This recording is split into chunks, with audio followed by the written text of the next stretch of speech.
Desde los estudios del Canal de California en el Capitolio de Sacramento, este es el Informe Maddie. Las opiniones expresadas en este programa no reflejan la visión de esta estación, el Canal de California o el Instituto Maddie. Si usted tiene sugerencias o comentarios, por favor contacte al Instituto Maddie por el sitio de internet maddieinstitute.com. Con más de 40 millones de habitantes, el estado de California es un estado muy complejo. En el día de hoy tenemos con nosotros a Edgar Cabral de la Oficina de Análisis Legislativo, que nos va a ayudar a entender un poco más cómo funciona el proceso presupuestal en el estado. Gracias por haber aceptado nuestra invitación, Edgar. Sí, gracias, María. Este es bastante complejo este proceso, entonces comencemos por favor para explicarnos de dónde provienen los ingresos para pagar este proceso del presupuesto. Sí, pues en el estado tenemos tres diferentes de manera de que colectamos los ingresos del estado. Tenemos el fondo general, que es el fondo más grande donde los impuestos principales se depositan. Y esos son impuestos que no tienen uso específico, que no se están restringidos por cualquier manera. También tenemos más de 500 fondos especiales, donde se depositan dinero que es para un uso específico, como por ejemplo el impuesto de gasolina que se tiene que usar para reparaciones de carreteras. Y también tenemos unos fondos especiales para los bonos que ha vendido el Estado, que usa para gastos de infraestructura y esos bonos se usan para varios proyectos. Esos son con respecto a los ingresos estatales. Y aproximadamente 2/3 partes del presupuesto del Estado es relacionado con ingresos del Estado. También aproximadamente 1/3 parte de los ingresos vienen del gobierno federal y se depositan en unos fondos distintos. Con fondos específicos. Hablamos que el presupuesto del Estado es un presupuesto local. ¿A qué se refiere eso? Se refiere de que la mayoría del presupuesto del Estado no se gasta al nivel estatal, sino que son dineros que se distribuyen a otros gobiernos locales para que ellos administren los programas que están aprobados a nivel estatal. Y en el Estado, 75% del presupuesto es gastado a nivel local. O sea que cada uno de esos gobiernos locales después tiene sus propios procesos para aprobar el dinero que llega del Estado. Sí, exactamente. ¿Y cuáles son los tipos de servicios públicos que son apoyados por el presupuesto? Sí, pues con respecto a los que van a gobiernos locales, los más importantes son la educación, las escuelas, dinero que se va a los distritos escolares, también a los distritos de colegios comunitarios. Y los condados también reciben mucho dinero del Estado para administrar programas de servicios sociales y servicios médicos, que son programas que se piensan como un programa del Estado, pero los condados son los que lo administran. Porque la aplicación de cada uno es diferente, difiere por las necesidades, me imagino yo. Sí, a veces hay diferencias en la manera que se administran los programas. También para el Estado los condados están más cerca de la gente, entienden más qué es la mejor manera de administrar el programa que el Estado. Con respecto al 25% que se gasta a nivel estatal, los más importantes son las universidades, el University of California, California State University, y también gran parte de esos gastos son asociados con las prisiones estatales. Y ellos también hacen sus propios presupuestos y manejan del dinero. El presupuesto del Estado es un proyecto de ley, pero se dice que es un proyecto de ley diferente. ¿Por qué es esto?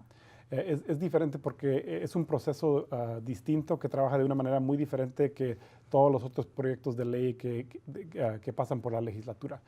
Por ejemplo, en la Asamblea y en el Senado, en cada Cámara de la Legislatura, hay un comité presupuestario. Y en ese comité hay subcomités que se encargan de diferentes temas en el presupuesto. Y esos comités y subcomités, lo único que hacen, su trabajo es revisar el presupuesto del gobernador, hacer cambios y eventualmente pasar un presupuesto para el 15 de junio. Todos los otros proyectos de ley que no están relacionados con el presupuesto pasan por distintos comités relacionados con la política de la ley. Y esos son proyectos de ley que una sola persona propone a la Asamblea o al Senado. Sí, un miembro de la legislatura, sí. El presupuesto del Estado de California tiene un lenguaje propio que es a veces confuso para una persona del normal. ¿Nos puedes ayudar con algunas de esas palabras? Por ejemplo, el presupuesto propuesto por el gobernador. Específicamente, ¿qué es este? Sí, esto es el presupuesto que el gobernador está obligado a presentar antes del 10 de enero cada año. En la Constitución es un requisito que para el 10 de enero haya propuesto ese presupuesto. Y es cuando se empieza el proceso de revisar y decidir cómo va a ser el presupuesto para el año que viene. Cuando presenta eso también incluye un resumen del presupuesto que es pues no tan breve, pero intenta de ser breve. Abreviar. Sí, es un presupuesto muy complicado, pero en un resumen un poco breve poder explicar lo más importante en el presupuesto del gobernador. Otra cosa importante es la revisión de mayo, que en inglés es May Revision, que es el gobernador cuando llega para el 14 de mayo está obligado a presentar revisiones a su presupuesto. Principalmente son revisiones que tienen que ver con cambios en los estimados de ingresos del Estado. Para mayo ya tenemos mejor información porque la gente ha pagado sus impuestos en abril y entonces tenemos mejor idea de qué tanto dinero va a venir este año. Ingresó? Ajá, y tenemos mejor idea de cuánto dinero vamos a tener para el año que viene. Y otros dos que son bastante complejos son las facturas presupuestarias y las facturas de remolque. ¿Cuáles son estas? Porque los términos en inglés son totalmente diferentes a lo que oímos en español. Si lo ha oído en inglés, la factura presupuestaria es el budget bill y lo que eso es el proyecto de ley que autoriza que se gaste el dinero. Es un documento que típicamente es como más de 600 páginas. Que incluye para cada departamento del Estado qué tanto dinero se autoriza a gastar y a veces tiene más información sobre qué son las restricciones, en qué cosas está bien que se puede gastar el dinero, de qué fondo del Estado viene. Eso es lo que a veces cuando la gente habla de el presupuesto es esto específicamente. También hay lo que se llaman las facturas de remolque, que en inglés dicen trailer bill, y lo que son cambios de ley que son necesarias para poder implementar el presupuesto. Entonces, por ejemplo, si en el presupuesto la legislatura quiere crear un programa nuevo o quiere cambiar la manera que se distribuyen los fondos de un programa, se necesita el trailer bill o la factura de remolque para hacer esos cambios en la ley o para crear el programa nuevo para que se tenga en el programa la autorización en la ley. Y además del gobernador, ¿quiénes son algunos de los otros principales actores durante este proceso? Sí, pues el Departamento de Finanzas es parte de la administración del gobernador que toman principalmente el trabajo de construir el presupuesto. Están antes de enero, antes de presentar el presupuesto, ellos trabajan con los departamentos en todo el estado para decidir qué aumentos o reducciones se tienen que hacer en el presupuesto y para producir el resumen que publica el gobernador en enero. En esa manera son muy importantes. Luego en la legislatura tenemos en la Asamblea y en el Senado los dos comités presupuestarios y los miembros de la legislatura que están en esos comités son muy importantes para tomar decisiones de cómo se va a cambiar el presupuesto del gobernador. También en la legislatura los líderes, el presidente de la Asamblea y el presidente del Senado son muy importantes en decidir qué son las prioridades en el presupuesto. Y luego es parte de la legislatura, nuestra oficina, la oficina del analista legislativo, nuestro trabajo es analizar el presupuesto y dar un análisis imparcial y darle recomendaciones a la legislatura sobre cambios que pensamos que se deberían de hacer al presupuesto o cosas que pensamos que son buenas ideas y se deberían de mantener. Y en sí, ¿cuál es la función del gobernador cuando ya se va a presentar este presupuesto? Pues el gobernador, lo más importante primero. Sí, el gobernador y su equipo, principalmente el Departamento de Finanzas, pues primero presentan el presupuesto. Entonces, la conversación empieza con el presupuesto del gobernador, qué es lo que incluye y qué no incluye y qué es lo que pensamos de ese presupuesto. Y luego también lo importante es que al fin, cuando la legislatura pasa un presupuesto, el gobernador lo tiene que firmar. Entonces, en todo el proceso, la legislatura tiene que tomar en cuenta lo que el gobernador piensa que es importante, sus prioridades, que es cosas que le gusta o no le gusta, que no quiere gastar dinero o que sí quiere gastar para cuando llegue al 15. Tiene la firma final de decir si sí o si no, o tratar de hacer cambios. Sí, exactamente. También hay veces que si se pasa un presupuesto, a veces el gobernador, hay ciertos departamentos donde piensa que quizás la legislatura le dio demasiado dinero, el gobernador puede ir y puede reducir la cantidad de un departamento específicamente, se llama en inglés line item veto, para ciertas partes del presupuesto. No puede aumentar, nomás reducir. Entonces tiene un poco de autoridad si no está de acuerdo con la legislatura. Después de hacer esos vetos, ¿tienen que volver a discutirse otra vez? No, ¿O si el gobernador lo dice, ya es palabra? No se tiene que hacer, pero la legislatura, si no le gusta y quieren que siga esa cantidad de dinero, pueden como rechazar el veto, pero necesitan 2/3 de la legislatura que lo aprueben. Entonces es un poco más difícil para poder hacer eso. Entonces esa es alguna de las cosas que podría hacer el papel legislador en cuanto, ¿qué más hace el papel legislador en este presupuesto? Sí, pues entre enero y junio hay mucha discusión sobre el presupuesto del gobernador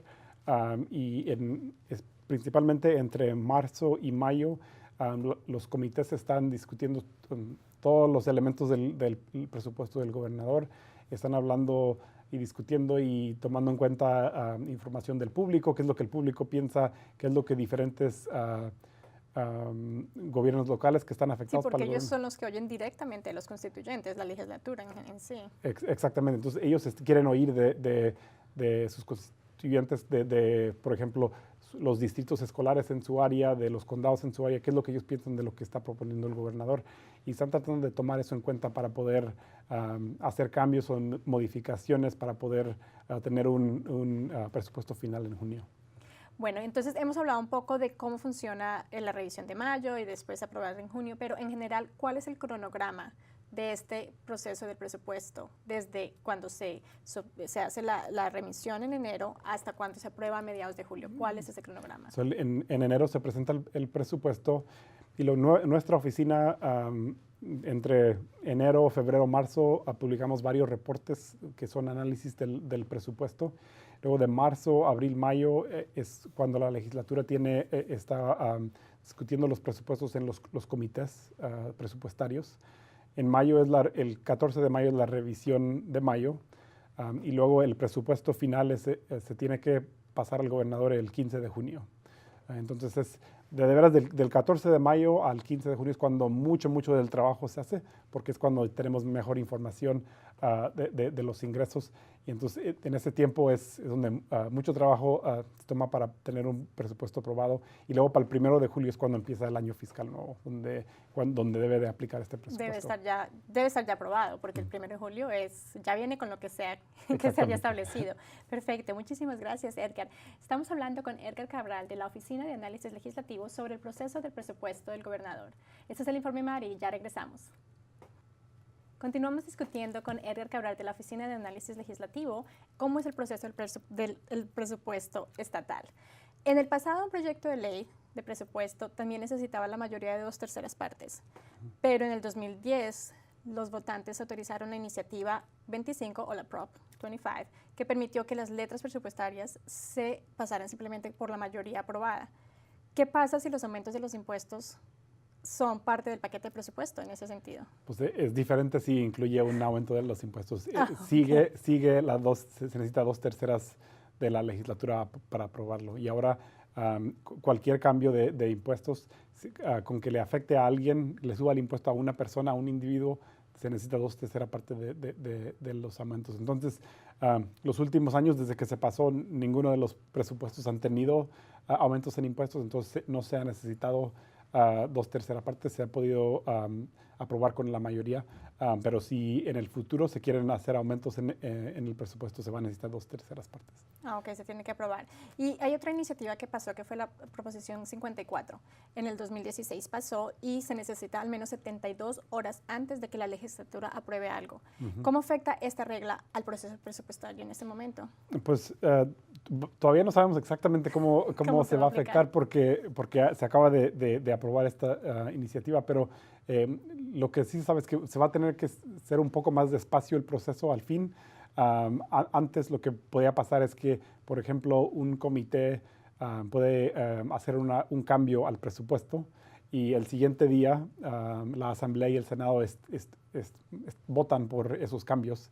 Y es muy poco tiempo a veces para que el público sepa lo que está pasando. A veces no necesariamente los cambios no están dispuestos en línea en el website de la legislatura.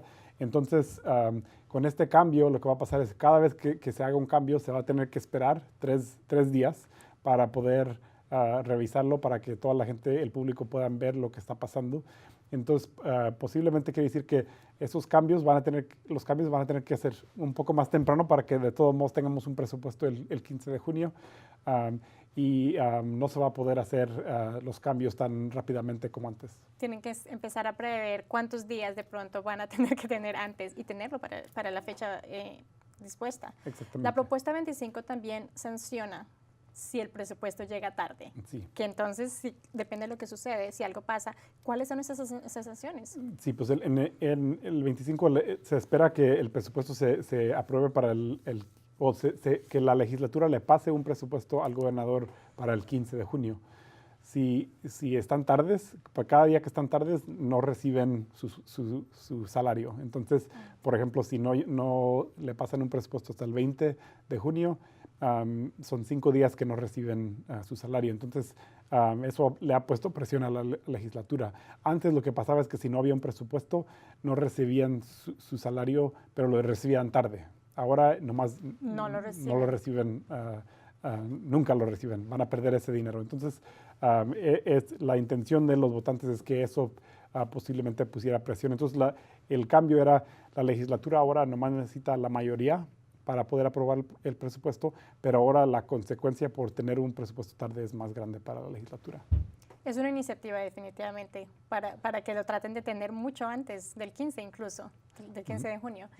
Hay otra iniciativa que afecta en sí el proyecto del presupuesto y es la propuesta 98. Esta es un poco más antigua, fue aprobada en el 88 y estableció un nivel garantizado en cómo se van a financiar los colegios desde kinder hasta 12 y también los colegios comunitarios. ¿Cómo se calcula esto?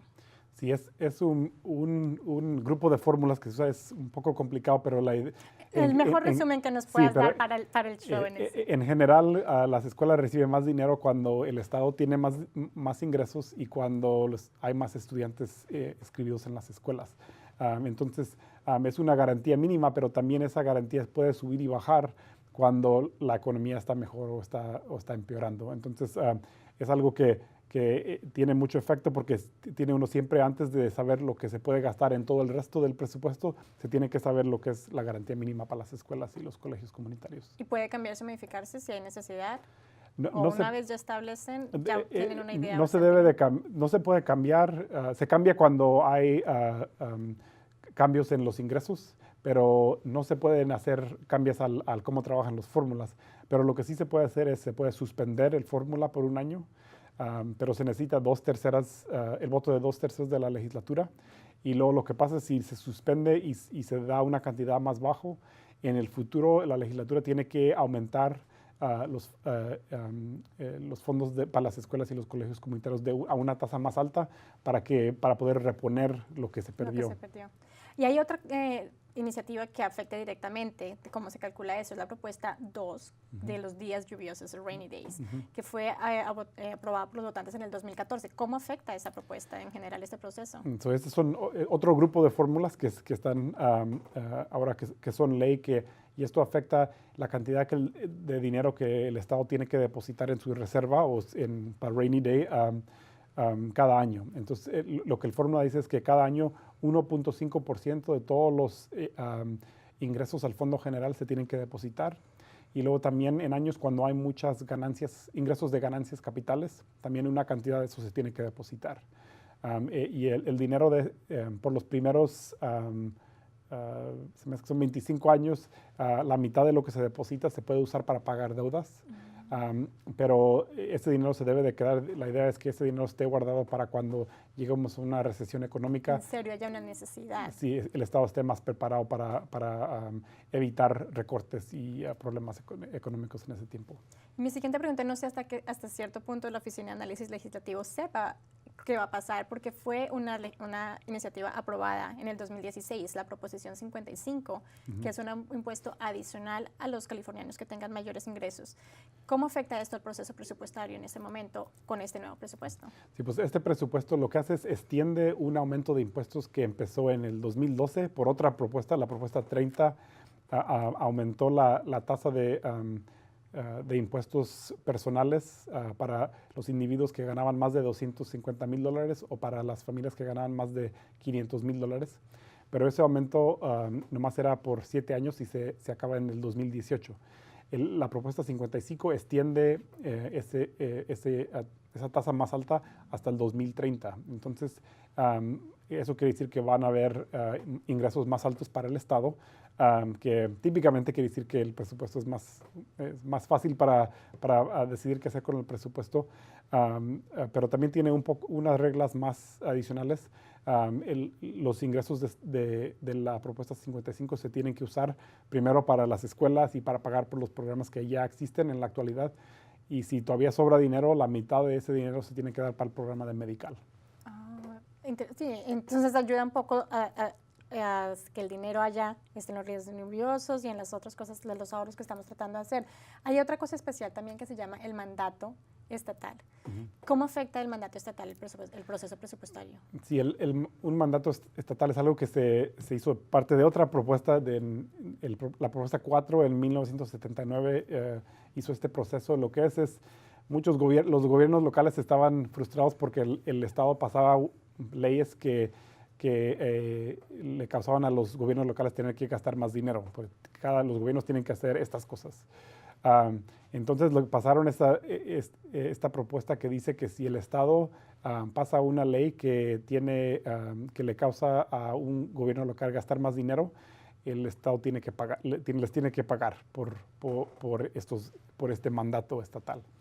Y hay un proceso, hay una comisión que los gobiernos locales pueden darle la información y decir, pensamos que esto es un mandato estatal, esta ley es un mandato estatal y el gobierno estatal nos tiene que pagar.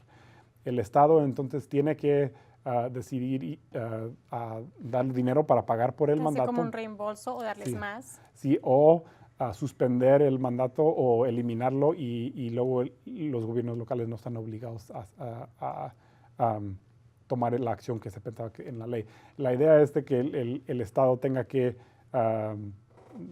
pasar el dinero necesario para tomar acción para implementar las leyes.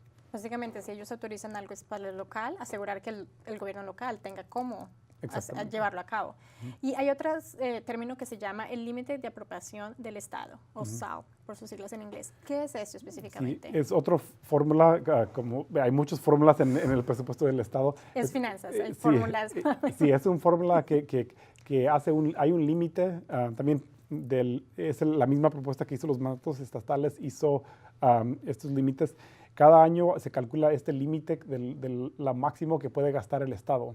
Y entonces en un año, si el Estado llega a un límite, está trayendo, los ingresos están más altos que este límite, tiene que agarrar lo dinero que está más arriba del límite y la mitad se lo da a las escuelas y la mitad se lo da a la gente que está pagando los impuestos en California, a los taxpayers, lo que dicen. Ese límite no ha tenido mucho efecto. Estábamos cerca al límite en el 1999, pero no ha sido un problema para el Estado o no ha resultado en dinero para las escuelas o dinero a los taxpayers en los últimos 15, 20 años. No ha habido dinero extra por el momento. Sí. pero lo bueno es que la legislación está ahí, entonces si pasa, ya saben qué hacer con eso.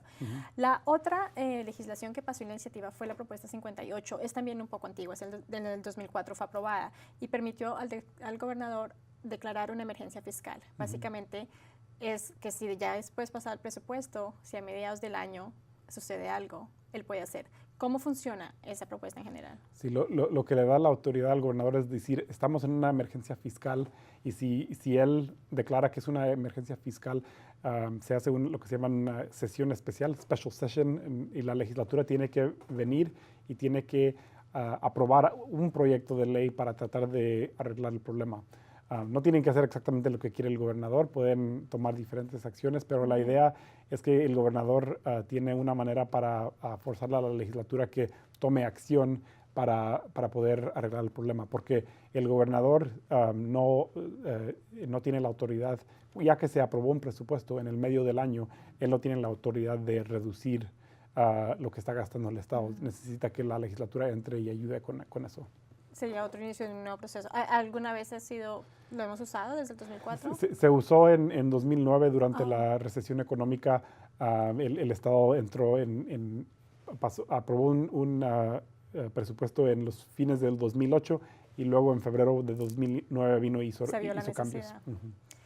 Y hemos hablado sobre algunas de sus proposiciones y cómo cambia, pero en general, en serio, ¿cuál es el impacto que estas iniciativas y propuestas que los votantes aprueban hace en todo este proyecto del presupuesto? Pues es difícil saber porque no sabemos qué había pasado si no hubiera tantos fórmulas, pero lo que sí le puedo decir es que por ejemplo, con el propuesta 98, que es el fórmula de las escuelas y los colegios comunitarios, le da a la legislatura menos control de qué cantidad quiere dar cada año. Con tantas fórmulas, tienes una fórmula de qué tanto se tiene que dar a las escuelas, cuánto se tiene que depositar en la reserva, cuánto posiblemente se va a tener que usar al medical, límites en qué tanto se puede gastar. El Estado, comparado a otros estados, tiene un poco menos, la legislatura y el gobernador tienen un poco menos flexibilidad de tomar decisiones de esa manera. De todos modos, hay mucha flexibilidad y uno no sabe de veras si él tomaría decisiones diferentes, pero sí quiere decir que tiene la conversación es diferente. Estamos hablando sobre qué es lo que dice esta fórmula y con estas tres fórmulas, si estos dicen estas cosas, ¿qué es lo que podemos cambiar? ¿Cómo podemos hacer cosas diferentes? Y mucha discusión sobre entender la manera de que trabajan las fórmulas, eso sí. Muchísimas gracias, Edgar. Quiero agradecerte a Edgar Cabral, analista de la Oficina del Análisis Legislativo, por habernos explicado un poco más cómo funciona este proceso del presupuesto. Y recordarles a todos ustedes que para mantenerse informados de todo lo que pasa en política pública estatal y local, solamente tienen que seguirnos en el MADI-Institute.org, en nuestro Facebook o Twitter. Este es el Informe MADI y yo soy María Jeans. Gracias por estar con nosotros.